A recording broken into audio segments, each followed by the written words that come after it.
Bulb जलेगा, पंखे चलेंगे तो अल्लाह तेरी कब्र में गर्मियों में ठंडे का इंतजाम करेगा। लेकिन ऐसा गूंगा बहरा अपाहिज मुआशरा हमारा है, कुछ फिक्र नहीं है। यूं तो फिक्र ऐसे भी नहीं है, दूसरे जब झोली फिराई जाती है तब सूरदास ऐसे आंखें मीच के बैठते हैं कि झोली फिराने वाला गुजर जाए खैरियत से, हमें 10 रुपए डालने ना पड़े तो बड़ा अच्छा हो। यही हो रहा है ना। मस्जिद का पंखा इस्तेमाल करते हो, दिन भर इसको मुसाफिर खाना बना के रखते हो अल्लाह के घरों को। कूलर तुम्हारे बाप का चलता है, बिजली का बिल कौन भरता है? ठंडा पानी तुम्हारे लिए है, वजू के लिए पानी तुम्हारे लिए है, और जनाबे वाला बाथरूम तुम्हारे लिए है। ये सारी दरिया इंतजाम तुम्हारे लिए है। तो 15-20 रुपए तुम्हारी जेब से निकलते तुम्हें मौत आती है क्या? क्या हमारा दिमाग जो भेजा है ना वो सड़ गया है बात सुनते सुनते? कुछ समझ में नहीं आता हमारे।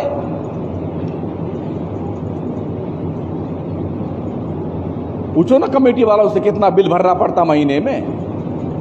एक एक आदमी एक एक कूलर चला के सोता जैसे इसके बाप की प्रॉपर्टी है, मस्जिद नहीं है ये।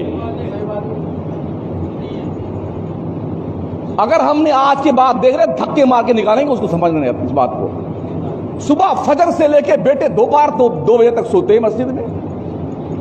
जब एक पंखे में 5-7 आदमी सो सकते हैं, एक कूलर के सामने 8-10 आदमी आराम कर सकते हैं, तो अलग अलग कूलर चला के अलग अलग पंखे चला करके सोना तुम्हारे बाप की प्रॉपर्टी है मस्जिद।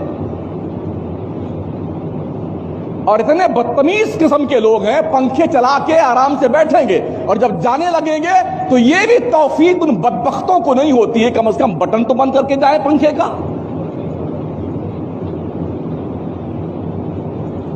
अरे मुसलमान हैं या ईंट पत्थर हैं आप? कुछ भेजे में बात समझ में नहीं आती है क्या?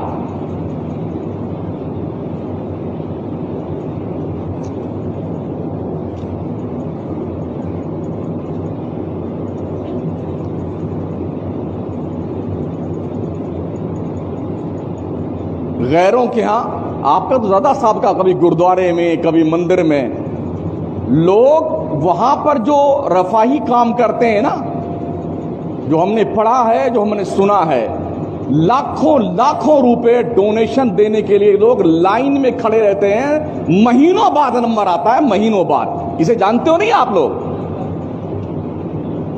फिर तुम कहां मर जाते हो जब तुम्हारी मस्जिद की बारी आती है? तुम्हारे दिमाग की बत्तियां क्यों बुझ जाती हैं जब मस्जिद में आते हो? तो क्या ये समझते हो कि हमारे मोहल्ले की मस्जिद है? हमारी मस्जिद तुम्हारे बाप की नहीं है ना, हमारे बाप की मस्जिद। मस्जिद खुदा का घर है, खुदा का। सुन लिया? हाँ, ये अल्लाह का घर है, किसी के बाप की प्रॉपर्टी नहीं है मस्जिद। शराफत से नमाज पढ़ने आइए, इंसानियत से रहिए मस्जिद में, अल्लाह घर में। मस्जिद को चौपाल बना लिया तुमने यार। 5 माह बैठे गप्पे लड़ा रहे हैं, 10 माह बैठे डींगे मार रहे हैं। इसी काम के लिए रमजान आया हुआ क्या? तुम्हारी डींगे सुनने के लिए, तुम्हारी बकवास सुनने के लिए रमजान आया है?